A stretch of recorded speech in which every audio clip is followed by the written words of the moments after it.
Um, well, what first struck me when I was told the topic for this panel was the kind of binary framework that was provided. I don't think such binary frameworks really work well in Afghanistan. And what I'd like to do, actually, to get into that, is to tell a bit of an account about Asma Jahangir's work on Afghanistan, which I think really kind of reveals why that kind of binary isn't really very helpful to understand why we continue to see this kind of level of crisis, human rights crisis in Afghanistan. Now, as all of you may know, Asma was the special rapporteur on extrajudicial summary and arbitrary executions from, I think, 98 to 2004 or so. And I met her many times in that period. And we discussed Afghanistan quite a few times. And then after the US invasion, in the early period of 2002, she made an official visit to Afghanistan. So this would be in the first half of 2002, sometime around the period where the interim administration had been set up. And she came back. She spent her time there meeting with a vast, sort of diverse group of activists. The Afghanistan Independent Human Rights Commission had just been set up. It was early days still for any of the kind of institution building we hoped to see. But she had a lot of interaction with people who'd been concerned about human rights for a long time in Afghanistan. And when she came back, she produced a report that was issued in October of 2002. And what it called for, well, first of all, it reflected those views. And the main theme that came out from her meetings and her reflections on what people had told her in Afghanistan was a concern about entrenched impunity.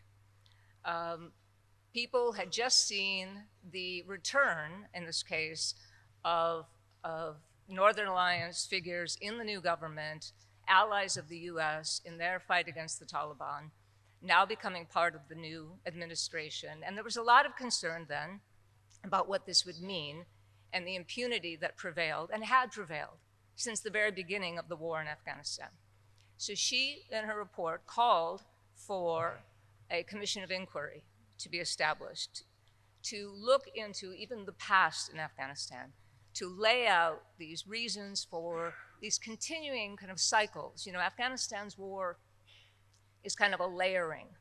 You have the coup in 78, Soviet invasion, and the rest. And with each layer, it was a perpetuation of more abuses, of slightly different kinds, but the irony is that everybody comes to power saying they're going to restore security, they're going to provide justice, whether it's an end to feudalism, restoration of Islamic values, bring stability, and so on. But it always ended up with just another layer of serious human rights violations and war crimes.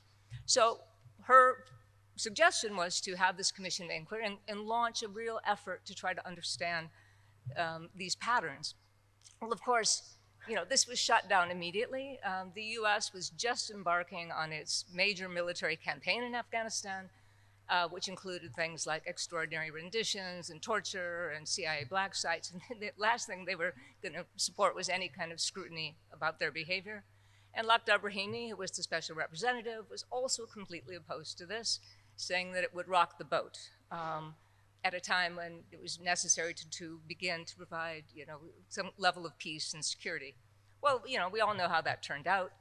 The next sort of effort in this part was also Asma's idea, which was to have a mapping report, again, to lay out through already published sources what had happened in Afghanistan.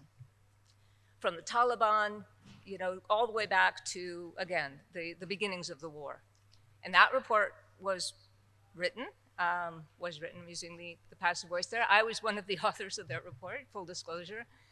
But the UN refused to publish it because they got cold feet. And then, as we all may know, the Afghanistan Independent Human Rights Commission did its own effort, again, trying to look at all these patterns, that there wasn't just one perpetrator in all this. It was a series of perpetrators. So this is what I mean, the either-or thing doesn't really work very well in Afghanistan. And this was a tremendous effort. At some point, somebody should write a book about the process They went, the researchers for the commission went to all over Afghanistan, every province, multiple districts, gathering testimonies and stories about what had happened, again, since the late 70s up through, through about 2000, early 2000s. And it was extraordinary, partly for the effect it had on the researchers themselves. As one of the commissioners involved in that told me, people came back for the first time hearing from other researchers what had happened in different parts of the country. Because you know how it goes, everybody knows what happens at home, to your family, to your community, to your district. And those are your views of the war. But in this case, they were hearing from others, different periods of time, different districts, different ethnic groups and what they experienced. And it was a revelation for many of them. This is what I was told, that they realized first the magnitude of the suffering and how there was a shared narrative of it. Unfortunately, that report has also never been published. President Karzai dismissed the commissioners who were in charge of it. President Ghani had no interest in it. And the US, of course, adamantly opposed it being released. So, it's been time after time this has happened. In fact, again, this gets into the either-or question. I was recently part of a conversation about whether that report should be released now. And again, it covers everyone. There's no excluding or no kind of privileging one group. It's trying to tell the story of all the different periods of the war. And somebody who spoke at that meeting expressed some caution about releasing it, because he said, if you release it now, the Taliban will use it to show that they're not the only ones. And as if that would be a bad thing. I thought, well, that's actually really important to know, that it didn't just start now. It didn't start with 2021. And the failure to understand that makes it very unlikely that you reach some kind of way of overcoming this and really achieving some kind of justice in the long run. Because instead, people want to close off and be very selective in their view of who is really responsible for the crisis that Afghanistan is in. So, we look, again, there's a bit of nostalgia, which is understandable, and looking back at the past and saying, well, things were so much better then. Well, they weren't for a lot of Afghans. Every year as the war ground on, it got worse. And it got worse for Afghans in many parts of the country who were in the battlefield areas and experiencing the full brunt of the war. And what led up to the withdrawal was happening for a very long period of time of, also crumbling institutions, massive corruption, all the things that we know, but have sort of buried away now. And they should be scrutinized again. What went wrong, why we are where we are today, and how to hold all of those who bear responsibility for these abuses accountable are the real questions we should be asking. Just one last note on that. In this regard, that was an extraordinary event that happened last October.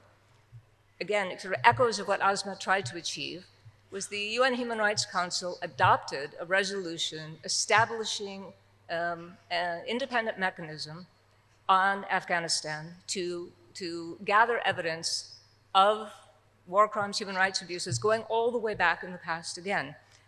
They were determined that this should be comprehensive. And this was a very, I have utter admiration for the human rights groups that pushed this through. It was about 100 different Afghan human rights groups and international organizations that supported this, against some formidable opposition coming, in some cases, from countries who had troops on the ground in Afghanistan and did not want this kind of scrutiny, once again. But with backing from the EU, the resolution passed and the mechanism is going to be established. Now, many questions remain. Will it get funding? What will the staffing be right? But it's the first time we're seeing, overcoming those obstacles to say, yes, we need scrutiny on every actor that played a part in this tragedy in Afghanistan. Thank you.